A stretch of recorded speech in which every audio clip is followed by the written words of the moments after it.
Mi nombre es Sofía y yo era una chica muy triste, con mucho rencor y odio adentro mío. Todo comenzó desde que yo era muy chica. Yo tenía muchos problemas para relacionarme con otros chicos. En mi escuela yo quería hablar con ellos, pero siempre me sentía aislada, siempre me sentía sola, sentía que ellos no me entendían, que ellos no me querían.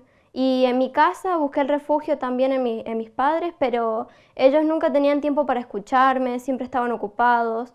Entonces ahí empecé a hacer dentro de mi cabeza el complejo de que nadie me quería y que nadie me entendía. Sumado a ese dolor que tenía dentro mío, ese vacío, vino la pérdida de mi hermana, quien yo creía que iba a curar ese dolor que yo tenía dentro mío. Yo anhelaba cuidarla, anhelaba estar con ella, poder compartir con ella lo que con mi familia no estaba pudiendo compartir.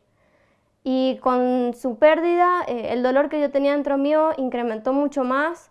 Mi familia siempre estaba llorando, sufriendo, ninguno podía superar la pérdida de mi hermana y eso también sumó mucho más dolor adentro mío.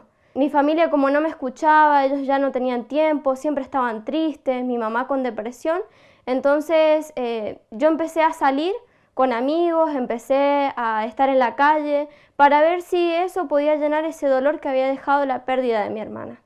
Y nada de lo que me ofrecían, nada de lo que yo podía conquistar en la calle, con mis amigos, me podía llenar ese dolor y ese vacío que había dentro mío. Me acuerdo un día en que hubo una pelea muy fuerte en mi casa con mis padres y mi mamá golpeó una ventana y empezó a desangrarse. Su mano se cortó y empezó a desangrarse.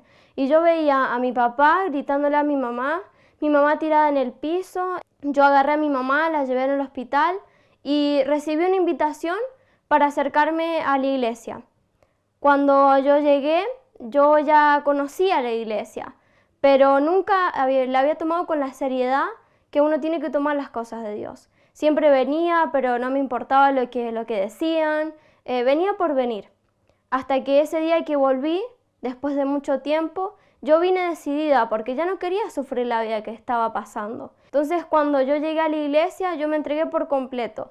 Yo dije para Dios que mi vida tenía que cambiar, porque si Él existía, entonces había un cambio. Y ese cambio yo lo quería experimentar en mi vida. Ahí empecé a escuchar acerca del Espíritu Santo, de que solo Él podía cambiar mi vida, que solo Él me podía hacer feliz realmente. Cada vez que yo escuchaba hablar de Él, yo prestaba atención. Yo me interesaba por saber cómo tenía que hacer para recibirlo. En una oportunidad vino un ayuno de Daniel y el pastor dijo que esa era la oportunidad para quien quería recibir el Espíritu Santo. Entonces yo la abracé y coloqué toda mi fuerza.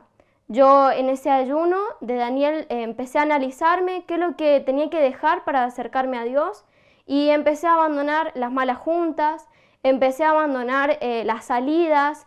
Después de abandonar todo eso, Dios me pidió que dejara todo realmente, que colocara mi mente en las cosas de Dios. Renunciar a ver películas, ver novelas, dejar mi mente en las cosas que no eran de Dios. Entonces empecé a colocar toda mi fuerza dejando todo eso de lado. Y me enfoqué realmente en conocer quién era el Espíritu Santo y quién era Dios, qué es lo que Él quería de mí y qué es lo que yo tenía que dar para Él. Entonces empecé a hacer propósitos de ayunos, empecé a venir más para la iglesia, empecé a leer más la Biblia. Entonces me llené de las cosas de Dios para que el Espíritu Santo entrara dentro mío. En una oportunidad yo estaba buscando el Espíritu Santo en el baño de mi casa y en aquel día el Espíritu Santo descendió sobre mi vida. Ese día fue el día más feliz de mi vida porque la felicidad que tuve en ese momento no la había experimentado con nada. Salí de ese lugar con fuerza, salí de ese lugar con mi cabeza transformada realmente. Y a partir de ese día todo empezó a cambiar. La paz que empezó a haber dentro mío se reflejó por fuera en mi casa, con mi familia. Empecé a tratar a mis padres con amor, ese amor que nunca les había tenido. Por eso cada vez que escucho que está el ayuno de Daniel, no pierdo la oportunidad, porque fue ahí donde mi mente se abrió y donde pude recibir la mayor de mis bendiciones, que es el Espíritu Santo.